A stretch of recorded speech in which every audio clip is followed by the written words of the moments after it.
নমস্কার, তোমাদের সবাইকে সানাস স্মাইল এডুকেশন সেন্টারে স্বাগত জানিয়ে আজকের পর্বটি শুরু করছি। আজকে তোমাদের জন্য নিয়ে চলে এসেছি তোমরা যারা ষষ্ঠ শ্রেণীর দ্বিতীয় পর্যায়ক্রমিক মূল্যায়ন পরীক্ষা দেবে, তোমাদের জন্য রায় ও মার্টিন প্রশ্ন বিচিত্রা থেকে আজকে সমাধান করে দেখাবো ইতিহাস বিষয়ের মডেল নম্বর 6, অর্থাৎ 6 নম্বর স্কুলের যে সমস্ত ছোট ও বড় প্রশ্নগুলি আছে সমস্ত প্রশ্নের উত্তরের সমাধান করে দেখাবো। তোমাদের 5 নম্বর স্কুলে সমাধান করে দেখাবো। চলো দেরি না করে মূল বিষয়ে যাওয়া যাক। প্রথমে দেখো কি আছে, একে কি আছে, ঠিক শব্দটি বেছে নিয়ে শূন্যস্থান পূরণ করো। এক দাগে আছে আদি বৈদিক যুগের ইতিহাস জানার একমাত্র উপাদান। সঠিক উত্তর হবে অপশান সি, ঋগ্বেদ।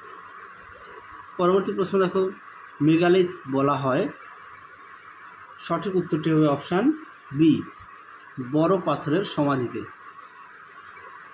পরবর্তী প্রশ্ন দেখো কি আছে, 3 দাগে ঋগ্বেদে রাজা ছিলেন প্রধান। এটা উত্তর হবে গোষ্ঠীর প্রধান, অপশান এ।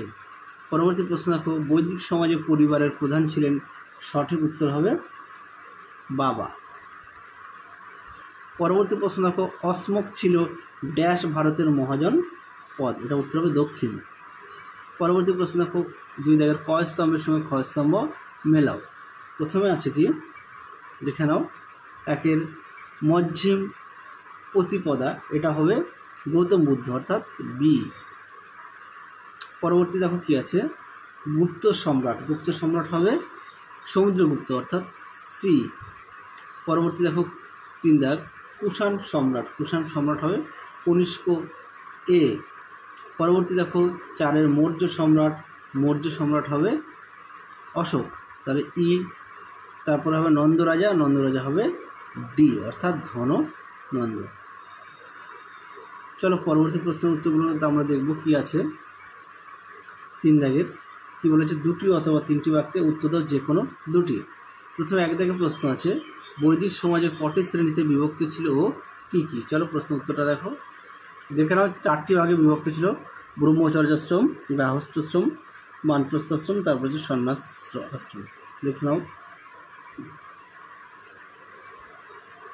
চলো পরবর্তী প্রশ্ন দেখো কি আছে। এরপরে আমরা দেখব 2 দাগের, বেদকে শ্রুতি বলা হয় কেন। খুব গুরুত্বপূর্ণ প্রশ্ন, পরীক্ষা খুব আসে এই প্রশ্নটি। চলো প্রশ্ন উত্তরটা দেখো। দেখে নাও,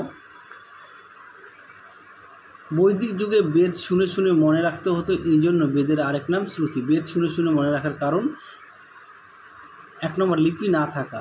প্রত্নতাত্ত্বিকরা বৈদিক যুগে কোনো লিপির খোঁজ পাননি, অর্থাৎ বৈদিক যুগে কোনো কিছু লিখিত ছিল না।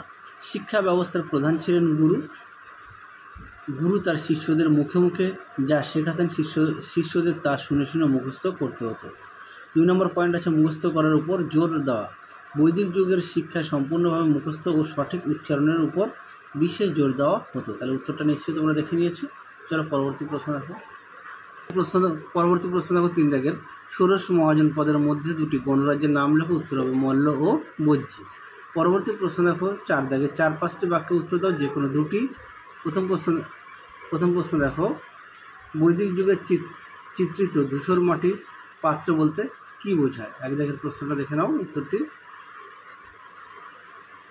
দেখে নাও, প্রশ্নটি তার উত্তরটা দেখে নাও। তোমরা এখান থেকে শুরু হবে উত্তরটি দেখে নাও, আমি মুখে বললাম না, উত্তরটি একটু দেখে নাও। এই পর্যন্ত উত্তরটা লিখবে, হ্যাঁ, এই পর্যন্ত উত্তরটা লিখবে, পেজ নাম্বারটাও দেখে নাও, এই পর্যন্ত উত্তরটা লিখবে।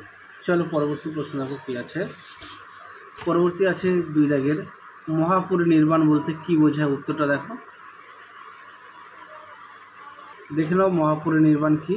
গৌতম বুদ্ধ সংসার ত্যাগ করে জগৎ ও জীবনের সত্যানুসন্ধানে নানা পথ ভ্রমণ করে মানুষের বেদনার কারণ ও তা থেকে মুক্তি লাভের পথে অনুসন্ধান দেওয়ার পর 466 খ্রিস্টপূর্বাব্দে 80 বছর বয়সে মল্ল রাজ্যের রাজধানী কুশীনগরে বৈশাখী পূর্ণিমা তিথিতে দেহত্যাগ করেন। তার এই জীবনাশনে মহাপরিনির্বাণ নামে খ্যাত, যার অর্থ জীবন যন্ত্রণা থেকে মুক্তি। দেখে নাও প্রশ্ন উত্তরটি তোমরা এই পর্যন্ত লিখবে। মহাপরিনির্বাণ খুবই গুরুত্বপূর্ণ প্রশ্ন, পরীক্ষা খুব যায় প্রশ্নটি।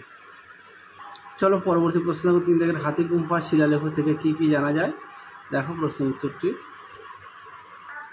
দেখে নাও প্রশ্ন উত্তরটি।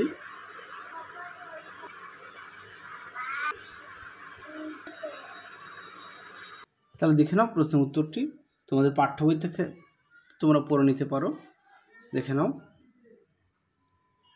পরবর্তী প্রশ্ন দেখো 5 দাগের 7 বা 8টি বাক্যে যে কোনো একটি প্রশ্নের উত্তর দাও। প্রথম প্রশ্ন আছে 1-এর, বৈদিক যুগের শিক্ষা সম্পর্কে আলোচনা করো। দেখো প্রশ্ন উত্তরটি। দেখে নাও প্রশ্নটি, তার উত্তরটা দেখে নাও, সুন্দর করে পয়েন্ট দিয়ে দেওয়া আছে। দেখে নাও প্রশ্ন উত্তরটি।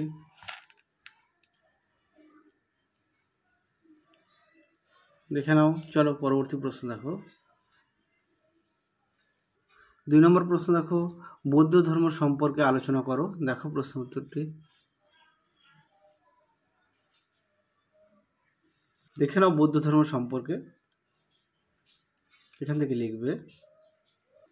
দেখে নাও সুন্দর করে পয়েন্ট দেওয়া আছে, এই পর্যন্ত উত্তরটা লিখবে।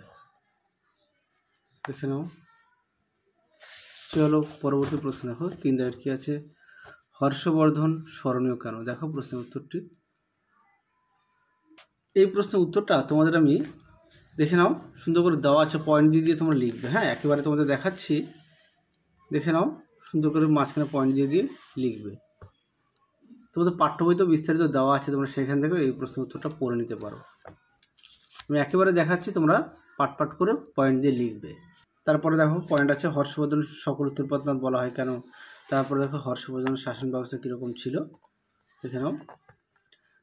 তাহলে চলো আজকের মতো এখানে সমাপ্ত করছি। আবার দেখা হবে খুব শীঘ্রই তোমাদের পরবর্তী ভিডিওতে। তোমরা সবাই সুস্থ থেকো, ভালো থেকো, টাটা।